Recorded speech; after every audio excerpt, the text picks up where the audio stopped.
Hi అండి. ఈరోజు మనం ఒక నీతి కథను తెలుసుకుందాము. ఉన్నత పదవులలో ఎలాంటి వారిని నియమించాలి అనే ప్రశ్నకి ఒక మంచి సమాధానం లాంటి కథను చెప్పాడు భీష్ముడు.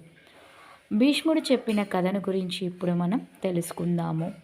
ఉన్నత పదవుల్లో ఎలాంటి వారిని నియమించాలి అన్న అనుమానం వచ్చింది ధర్మరాజుకి. దయచేసి తన సందేహాన్ని నివృత్తి చేయమంటూ ఆయన భీష్ముణ్ణి కోరాడు. అప్పుడు భీష్ముడు ఓ కథ ద్వారా ధర్మరాజు సందేహాన్ని నివృత్తి చేశాడు. పూర్వం ఒక అడవిలో ఓ ముని తపస్సు చేసుకుంటూ జీవిస్తున్నాడు. ఓ కుక్క ఎప్పుడూ ఆ ముని వెంటనే తిరుగుతూ ఉండేది. తన పట్ల విశ్వాసంగా ఉన్న ఆ కుక్కని చూసిన ముని దానిని తన చెంత ఉండనిచ్చేవాడు. వీరి అనుబంధం అలా కొనసాగుతూ ఉండగా ఓ రోజు ఆ కుక్క ఓ పులి కంటపడింది. అంతే, ఆ పులి తన పంజా విసురుకుంటూ కుక్కని బలిగొనబోయింది. వెంటనే ఆ కుక్క పరుగు పరుగున పోయి మునీశ్వరుని వెనక్కి నక్కింది.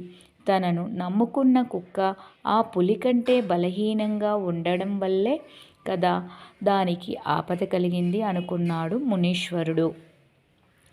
దాంతో ఆ కుక్కను పులిగా మార్చేశాడు.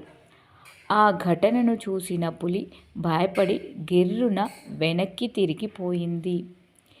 కానీ పులిగా మారిన కుక్క జీవితం అక్కడి నుండి సురక్షితంగా ఉందని చెప్పుకోవడానికి లేదు.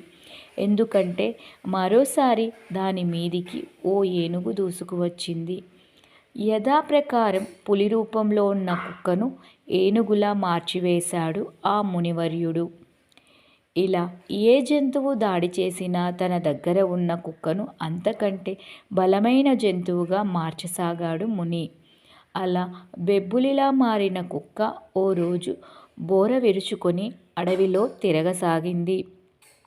ఇక తన మీద దాడి చేసేంతటి శక్తి మరో జంతువుకి లేదన్న నమ్మకంతో నిర్భయంగా సంచరించసాగింది. కానీ అలా తిరుగుతూ ఉండగా దాని మనసులో ఓ ఆలోచన మొదలయ్యింది. మునివర్యులు నా మీద జాలి చూపారు కాబట్టి నన్ను అన్నిటికంటే శక్తివంతమైన జంతువుగా మార్చారు. అంతవరకు బానే ఉంది. కానీ రేపు మరో జంతువు ఏదైనా మునీంద్రుని శరణు వేడితే నా పరిస్థితి ఏమిటి? అప్పుడు నాకంటే బలమైన జంతువు ముందు తల వంచాల్సిందే కదా అనుకుంది. అసలు ఆ మునీశ్వరుణ్ణి చంపేస్తే అతను మరో జంతువు మీద జాలి చూపే అవకాశం ఉండదు అని పన్నాగం పన్నింది. కుక్క తన మనసులో ఇలాంటి దుర్మార్గపు ఆలోచనలు చేస్తూ ఏమీ ఎరగనట్లు ముని ముందుకి వచ్చి కూర్చుంది. కానీ కుక్కను బెబ్బులిలా మార్చినవాడు దాని మనసులో ఏముందో గ్రహించలేడా?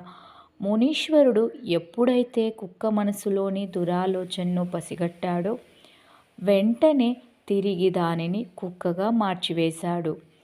అది పూర్వంలాగే కుక్క బతుకును గడపసాగింది. కాబట్టి ధర్మనందన, దుర్మార్గులకు ఉన్నత పదవులని ఇస్తే వారి బుద్ధి చివరికి ఇలాగే పరిణమిస్తుంది. అందుకే యోగ్యతని అనుసరించి పదవులను అందించాలి. అలాంటి యోగ్యులు తన అనుచరులుగా ఉన్న రాజు ఏ కార్యమునైనా సాధించగలడు అంటూ ముగించాడు భీష్మ పితామహుడు. జై శ్రీరామ్.